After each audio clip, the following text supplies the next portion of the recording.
Hello and welcome to this bourbon taste challenge. Now, yesterday afternoon, I was doing my live broadcast and it just went dead. Like it said, your connection is messed up.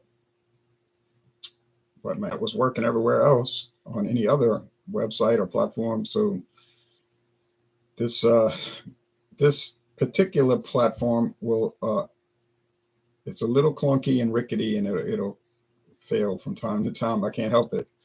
I just have to start over, when that happens. But anyway, I have two Kentucky straight bourbon whiskeys, which means they're not going to have any flavoring added to them. They're not going to have any coloring added. With other products, that all bets are off, but not with these. So we know that the natural color and everything. So this is Ezra Brooks Kentucky straight bourbon whiskey, like I said, and it's sour mash.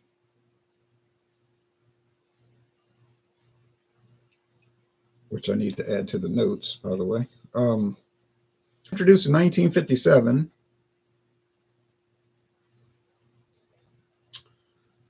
And later on, it came under the control of Luxco, who still owns it today. Who still owns it? I don't have to say today because that would be a redundant statement. There's the old distillery. Now, it doesn't go back. They have a story on the side of it, and 7 generations and all of that. Well, look, they like to find names from history and they apply it to like it's been made all that time. Now, yes, Jim Beam, even though the brand Jim Beam only goes back to 1938 only, that company has been distilling. There's records to show they've been distilling since 1795. And they made all kind of products, Beam this, Beam that, but the actual Jim Beam was from 1938.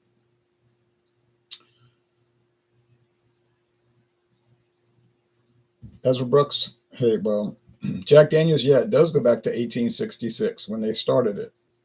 This is Evan Williams, 1783. And they're trying to claim, back in 1783. Yeah, there was a guy named Evan Williams in 1783. He did distill bourbon, and maybe he was the first person to do it. What is his relationship to the Heaven Hill Company? The relationship is that they used his name in 1957 when they introduced a new product. So I'm just telling you, some of these things you got to take with a grain of salt. Kind of like Chivas Brothers. People will say, yeah, that stuff goes back to 1801.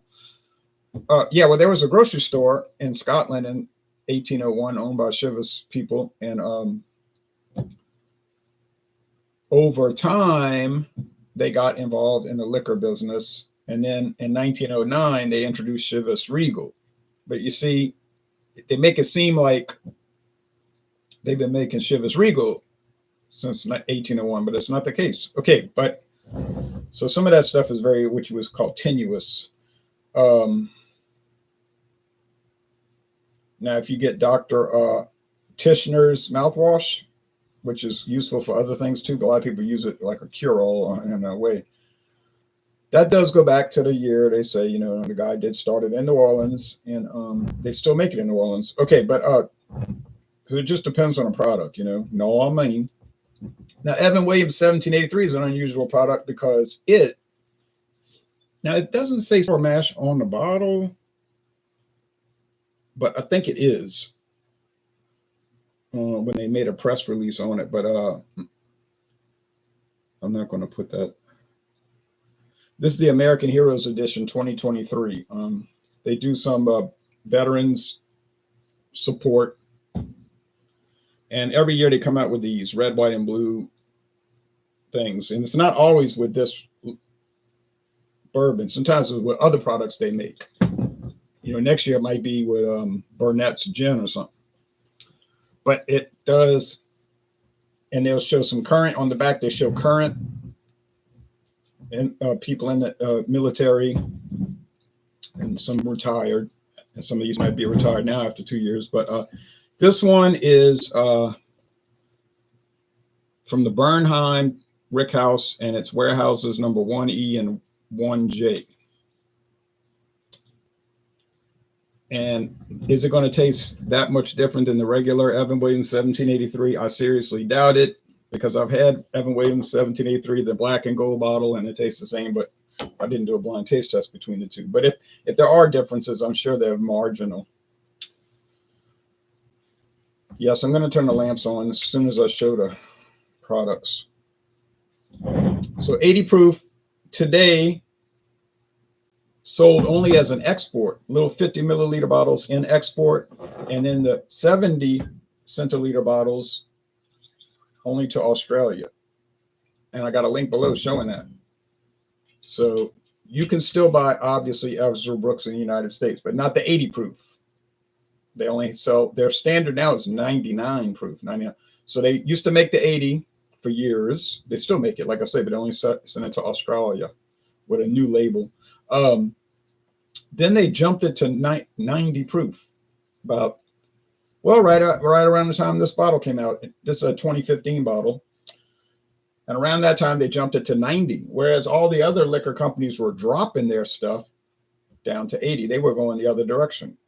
They went to 90, and then about 2 years ago, they went to 99, just to give themselves more attraction in the market instead of just another ho-hum 80 proof Kentucky straight bourbon whiskey. I bought this at International Market. It was $10.99. They still have a lot left. That's in Metairie, Louisiana. Last time I was over there, and I looked, they had probably, I'd say 12 bottles on the shelf, right next to the 99 proof, and it's a lot more expensive. Although it's not expensive, but it's not going to be $10.99. Evan Williams 1783, you can find it like about $23. It's priced the same as Jack Daniels, $23.99. And they'll oftentimes run little sales, get it for $21.99, stuff like that. But I know a guy, this television commercial. I got a guy. Well, I do know this man, and he was very nice, because he told me one day, he says, hey, he shows me on his phone, look at this at Walmart right now. They've got this at Walmart for $9. So why would Walmart sell that for $9? He just, I don't know. He said, but I bought a bottle. I said, yeah, well, when I get off of work, because I saw him at work. I said, when I get off of work, it'll all be gone. I'm sure that stuff will be gone in an hour. He said, well, I have to go over to Walmart actually later this morning. He said, I'll pick you up a bottle. And I said, well, okay. I gave him $11, because that's basically what it would cost after tax. Actually, like $10.90, but I gave him the 10-cent tip, But well, of course, when I saw him the next time, he said it's all gone. When I went over there later that morning, it was all gone. That's how fast they sold it. And I'm telling you, when you see something like that at Walmart, it's going to be gone in 1 or 2 hours. So you better buy it when you see it. When I saw George Dickel Rye and George Dickel Superior number 12, the gold, the beige label, not the black, they didn't have the number 8. They had it for $12.50. I said, I know $12.50 is half price. Usually it's $25. I bought a bottle of each. Now, they had a whole end cap full of that. Now, that thing was gone in 2 days, because they had a lot of it, but it didn't last. I told him, I said, well, don't worry about it. You tried. He said, no, you could have my bottle. I said, what are you talking about? He said, I've had it before. I don't care, but he said, but I don't have it with me. And he brought it to me here. Well, in my neighborhood, I was out walking. I said, well, I'm walking, so I'll tell you where to come in, and you just handed me the bottle. So that was amazing. And $9. Now, I thought it was a closeout, but then, they still had it on the shelf at Walmart for $23.99. So I don't understand what this pricing weirdness is, but I took advantage of it. But like I say, you're not going to find it for that price, and I'll never see it again. Okay, for that price. I can see that the Evan Williams is darker, but I'm going to have to add a little more, because I didn't pour quite as much. And even by just the weight, I'll probably be able to tell it apart just by one being a little heavier. And I want it to be a challenge. Well, I'm trying to nurse it along, not trying to waste it. I have enough left for probably 3 more taste challenges, I think, and then I'll maybe re-up on the gold, the regular black and gold label. I don't know. I got too much bourbon now. Tab says I've never tried Evan Williams 1783. It's worth it. It's good. It rivals like I say, Jack Daniels. It's kind of like price pointed there, but it's 90 proof. Whereas Jack Daniels is 80. So you might be getting you get more for the same price. So you might want to consider that. Now the regular Evan Williams you might get for $10 cheaper. Literally, it's amazing. So this one's copper and this one is amber. So they don't look the same. Although they're both clear as a bell. The haze craze hasn't hit liquor like it did beer. I hope it doesn't hit liquor. Okay.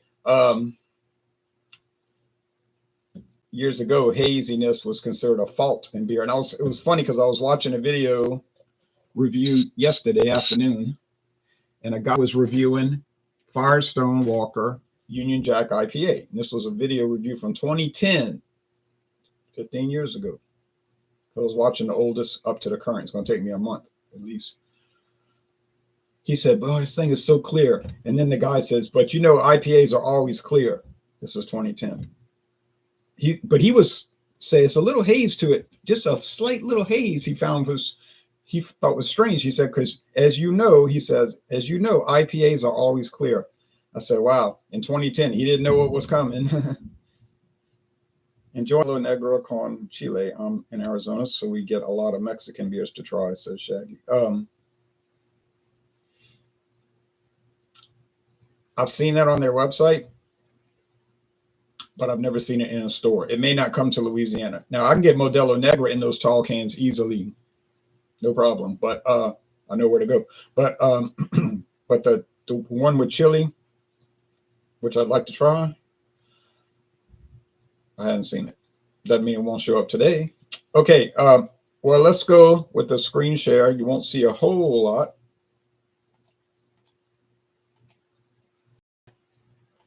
So here, it's like they don't even have a brand or anything. They do, but not for this one. All they're showing right there, you see 50 milliliter, you get 120 package because they're small, tiny little bottles. And you get a case per pallet, 96 cases on a pallet. Export, so they only sell it outside the United States. Where? I don't know. Now the 700 milliliter bottle, not 750 like I have, 700. Overseas they get 700 or 70 centiliter. A ripoff. Yeah. Yeah, that's it. Get 6 in a package. Now, in the United States, a case usually 12, right? Of those size bottles. They get 6. Export. That's it. Easy. And they still make the 25 proof bourbon cream, but only to export. The one we get is 33 proof. And a wonderful product. Look at this. Ezra Brooks Cab Finish. 750 milliliters. What does that mean? For budget purposes only. What does that mean? For budget purposes only. Port cast finish for export. Have you ever in your life seen Ezra Brooks finishing Cabernet Sauvignon wine barrels or Ezra Brooks port wine cask finish? You say that's bizarre. Oh, it's bizarre. Oh, I didn't show the I'm sorry, I didn't show the Evan Williams website. Sorry about that. We'll go back. Sorry, button. Evan Williams, 1783 small batch. Honors the year that Evan Williams founded Kentucky's first distillery. Now, if you go to Louisville, you can take the experience. There's a in downtown Louisville. No, you don't get the distillery. You get to tour and experience. It's sort of like a museum, basically, and they give you some little small tastings. So if that's what you want to do, if you want to pay money to go look at a bourbon museum, go ahead. I don't know if I'd be willing to do that. I did it in New Orleans, but it's free. The Sazerac in New Orleans, so I didn't have to pay. And I've been 3 times. and it's awesome. Okay, extra age. The website, when they did a press release, it said about 6 years age, about our mash process. Okay, so they're telling me right there, so I don't have to question it. And I'm going to put that right now in the notes. Both are sour mash Kentucky straight bourbon whiskeys with no age statement. One more little thing about 1783. For budget purposes only sounds a little suspicious, laughing out loud. There's got to be some meaning to it. What that is, I do not know.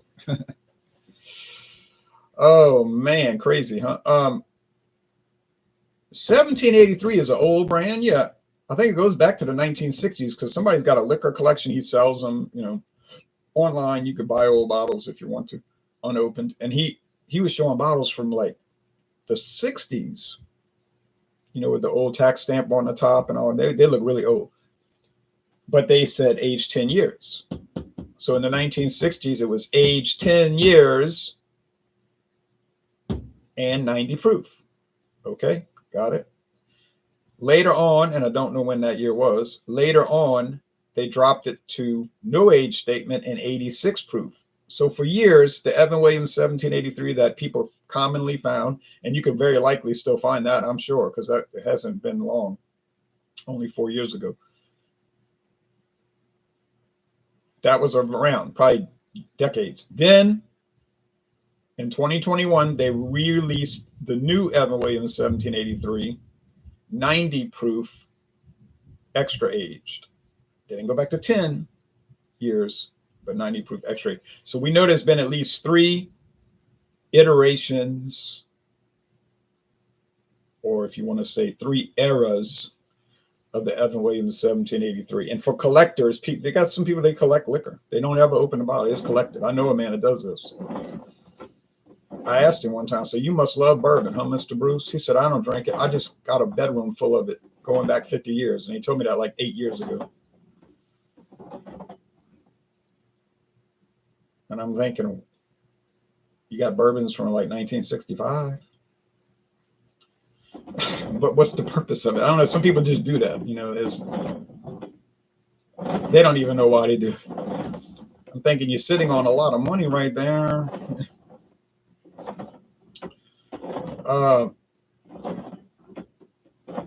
Because I always see him buying bourbons, and I'm thinking, this guy must be a major bourbon fanatic. He just love it. He tells me I don't drink it. I mean, he might buy some to drink, just regular, but he buys all those Blanton's store picking on. He just saves them. All right, time to taste.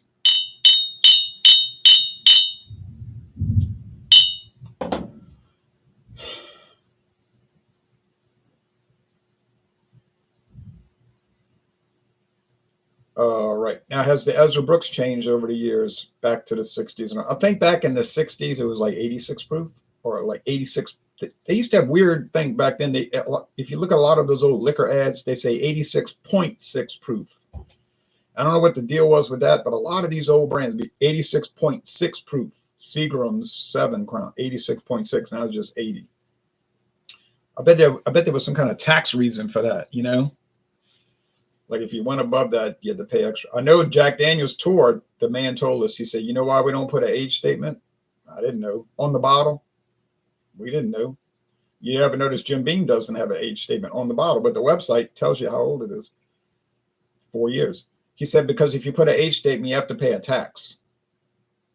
He said, and then we'd have to charge more, so we don't put the age statement.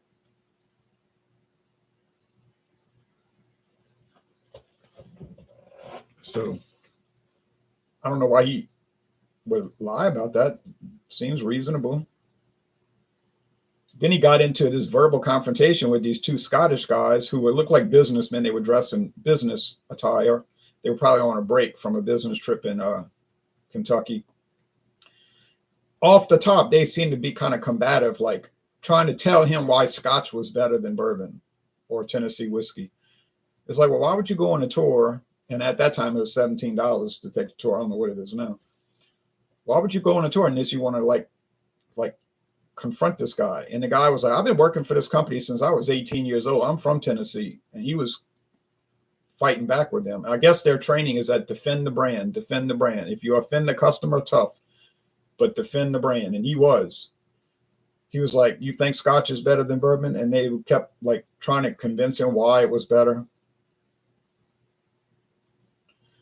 And he was talking about the barrels. He said, well, we use fresh barrels. Oh, that's when he got hot. He said, we use fresh barrels, unused barrels, new charred oak barrels. He says, we send those used barrels to Scotland so you can age your Scotch in our used barrels. That's what he was saying. You're trying to tell me your product's better? And then they said, it's not called a barrel. It's called a cask. He said, no, a casket is what you put dead people in. Oh, and everybody else on the tour was looking like, what? What's happening here? It was funny,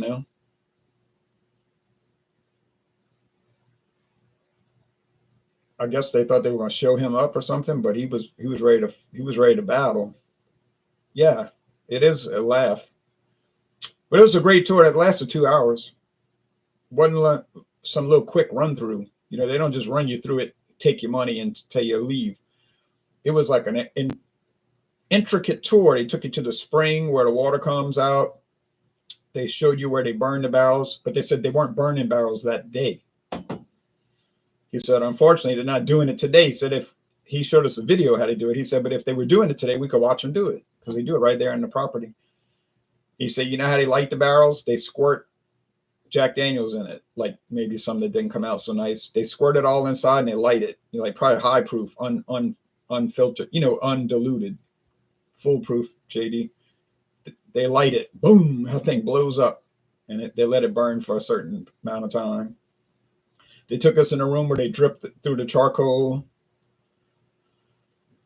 took us into the distillery, everything, bottling plant, everything. It was amazing. And they opened up the lid, let you smell it like a tea, like steeping, what you call that. And so it was something. Barrels are the best liquor storage, yes.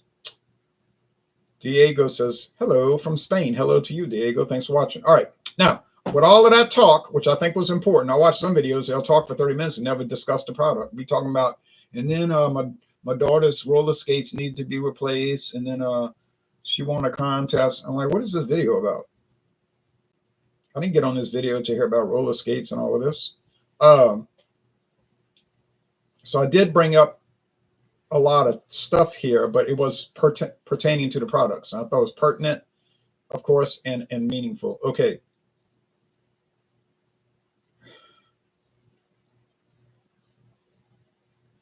And of course, if it's a recorded version, you can skip through all that and just go straight to the tasting, which I do. I do that sometimes when they're telling me about a product that I know about, like Johnny Walker. They'll say the whole history. Well, I know all about that. Very basic, very standard. And I don't say that in a disparaging manner. I'm just saying it smells like regular old bourbon. And that's the challenge here, because I'm already 0-2 in this series. 0 wins, 2 losses. Couldn't differentiate it. Same thing, just generalization. Generic, okay? Let's use that term. So the aroma is not telling me anything, except that it's just standard. Did I try Jack Daniels on the tour? Yeah. They had the Jack Daniels Fire or whatever it's called, the cinnamon flavored Fireball competitor. It was nice. The honey, fine. The regular Jack Daniel and the Gentleman Jack. But they only gave you 1 ounce of each. So, I mean, there's not much you could do with 1 ounce. You take you're like going. That part of the tour was a little bad because they were stingy on that. When you go to Buffalo Trace, you be wobbling out of that place because they don't hold back. They give you chocolate, bourbon cream. They give you chocolate to eat with the bourbon cream. You want some Wheatley vodka and not a small pour. You want, it's a tasting pour, but it's not held back. You want to try some Buffalo Trace? Oh, y'all want to try some Blanton's? And you know what everybody on the tour is saying? Yes, yes, yes, yes. Now for the little kids that got some root beers that they make and ginger ale, they do make that their own brand, and of course, or have it made for them at least. And the kids were tasting that, you know. But Buffalo Trace is so popular now, you might have to reserve it months in advance. I just walked in, no reservation, but that was 8 years ago. And so now I heard it's gotten really overwhelming with free parking, free tour. Do you remember when Pabst bottles disappeared? No, I don't, because we always did get Pabst bottles in this area. We still get Pabst bottles. So other people were telling me this over the years. Man, I wish they'd bring back Pabst bottles. And I always say, what are you talking about? We get those easily here, but maybe they only sent it to Louisiana. This tastes like charred oak, corn, kernels, or grits, like if you had yellow corn grits that you could buy Dixie Lily from Alabama. Vanilla from the oak. Just standard. Now they're sour mash, so they might have a little sourdough bagel flavor, but then they both have that, so it's not going to be a differentiation. Your states have been damned. I'm sorry. In the New Orleans area, I can get Pabst Blue Ribbon on draft, which is very good, and bottles and cans. I went to Grand Isle, Louisiana once and found Pabst Genuine Draft and Pabst Ice brewed beer. But I haven't seen Pabst Ice or visit. That was probably just something they were trying out. But I bought both 6-packs. This one tastes the same. Now, you say, think, man, think. Think, Doc. Think real hard. Well, maybe it told me something. Think about what it was. And I'm wondering if the proof is going to help me out. The 90 proof versus 80. So far, so not good.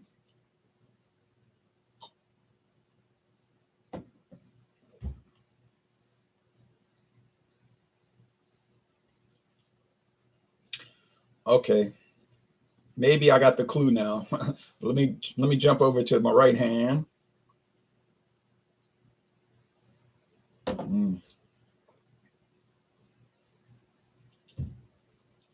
Maybe not. Oh, let's see. What excuse can I come up with now? Oh yeah. Well, it's only 5% difference in alcohol. 5%, 40% versus 45%. See what I mean? Got to come up with an excuse. Which is the best OG? I don't know. Ice Cube, Dr. Dre, Grandmaster Flash. Okay.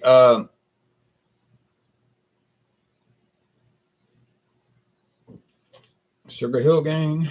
All right.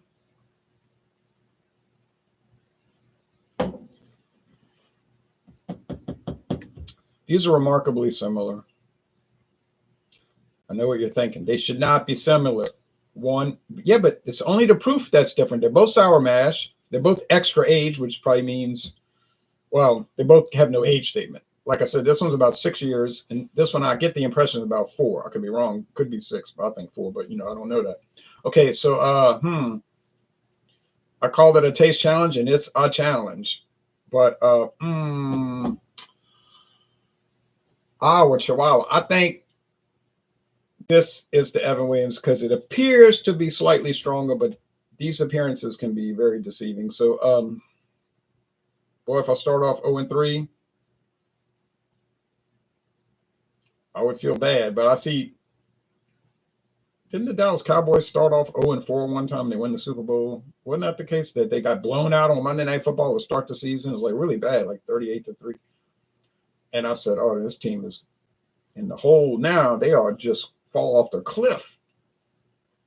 This is 30-something years ago. After that, they were unstoppable. It was like they flipped a light switch and they were like just roaring through the National Socialist Football League. But I don't think that might only happen once. I can't think of any other time that ever happened. But anyway, if I'm right on that, I think I'm right. Okay, Evan Williams.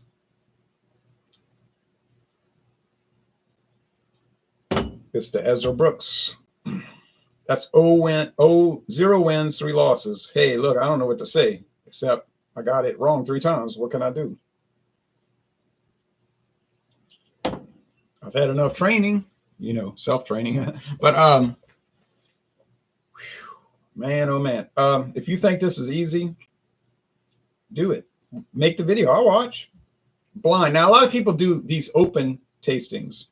I'll watch the videos. I'll watch them, but they're like, oh, here's Johnny Walker Red Label, and here's Dewar's White Label. I'm going to decide which is better. And they're looking at the products. They're tasting them. They pour the Johnny Walker, set it next to the bottle, poured it, Dewar's next to the bottle, and they tasted them. They know which is which. And I'm like, And they'll be like, oh, yeah, this Johnny Walker is so much different. Well, I do believe it's so much different because of that smokiness. I'll go along with that. But I'm thinking, do you think you could tell them apart blind? I mean, probably you could with those two because those aren't that close. But one guy, he's from England. He's young. He always, not that that's a bad thing, but of course, but he's always saying, oh, bottled beer tastes so much different than canned beer. I'm thinking, really? I said, if that's the case, do you think you could tell them apart in a blind taste test? And I haven't gotten a response. This is the key. You claiming bottled beer tastes different from canned beer. Fine. Make the claim. No problem. We don't have an issue with that. But on the other hand, you do need to practice it by doing a blind taste test. Let's see how expert you really are. Now, if you nail it 10 out of 10 or 8 out of 10, then you repeat it a week later, then I'm going to think you're on the right track. You might start making me a believer. Really? Maybe there is a difference, but I don't see that happening. No way. It'd be like flipping a coin. You got a 50-50 shot, and I don't think you're going to tell them apart. I don't believe it. I do not believe it. Maybe in 1975, when they had those steel cans. Okay, but this is now, and they have the vinyl line cans. There's a scientific process to line the aluminum cans where it doesn't impart any metallic taste. I think that's all a fantasy in the people's heads, saying it tastes different. I think it's just a fantasy, like people with the whole plastic bottle thing. I'd never drink liquor out of a plastic bottle. I can always tell it tastes like plastic. I say, oh yeah. They're not going to release it like that if they think it's going to taste like plastic. The plastic industry is very scientific. And they don't want their product tainted. But okay, go ahead. Do the blind taste test. Let's see what you got, champ.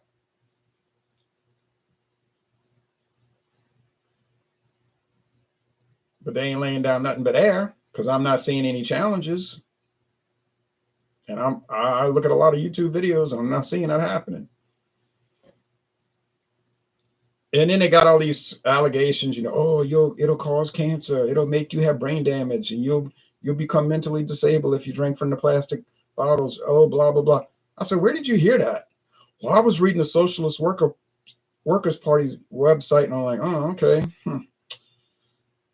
But what's a good source that you have? Not some fanatics touting some political angle with no kind of backup. Well, I don't need to hear this. Yeah, you don't want to hear it. You do actually need to hear it, but you don't want to hear it. Okay. Old Pirate Bourbon says, cheers, friends. Oh, cheers back to you. Brutality says, laughing out loud. Yeah. I was calling you OG and you said Ezra Brooks was best.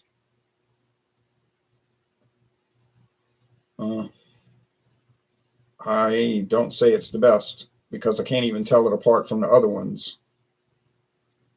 So what have I demonstrated in 3 taste challenges so far? Well, A, I can't tell them apart, so that's not something to be proud of. But then probably nobody else will do any better. And secondly, this is a great value for $10.99. Does it taste better than the other bourbons? No, definitely not. Certainly not. Absolutely not.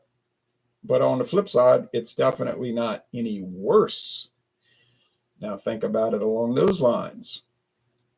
I got a bottle for $10.99. I could buy more bottles for that same price. It's still on the shelf. And it's coming out even with much higher priced, in some cases, much higher priced products. Hey, I'm gonna save the $10 or the $12, and I'm gonna pass on this 1783. And I've been touting this product. I've been bragging on it like crazy, but I can't even tell it apart from this. So hey, cheers to Ezra Brooks. Maybe there is something to it. People say that's a good value. Why are you paying more? And I'm like, oh well, you're just trying to defend a cheap brand. No, I think they're right. If it's cheaper, it tastes better.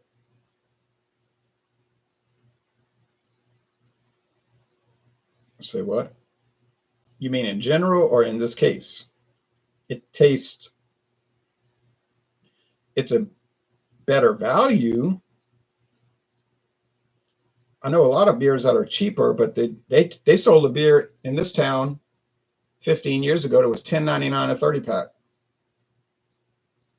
Oh well, no, I don't agree with you. I don't know what you're talking about. In any case, no. No, I'm not gonna sit there and sip on something that I know is bad just because I saved some money. No, ain't happening. Um, they sold this beer in Louisiana, $10.99 a 30-pack. Milwaukee Special Reserve. Horrible. I bought a 30-pack. I said, how can I drink this? This is the worst. I gave it a D, maybe a C minus, but a C minus is as good as an F, really. When you think about it, a C minus, you may as well call it an F. But I drank it, and I was like, never again. And I made the mistake of buying the ice version of it and the light, and they were all terrible. But I didn't buy 30 packs of the ice and the light, thankfully. Horrible product. You know how long that lasted in this parish? 1 month. Because nobody ever bought it again. They might have brought it back and said, I want my money back. This stuff's nasty. So that liquor store was like, well, it's a generalized beer, wine, and liquor store, convenience store, and gas station. They were like, we ain't selling this. Ain't nobody. So that's it. That was it. So does price always matter? No. Louisiana, I'm not claiming Louisiana has great taste in beer, wine, and liquor. I'm not making that claim. But there are standards here. And when people tasted that, they were like, this is trash. And it was trash. And I never saw it again. And I don't ever want to see it again.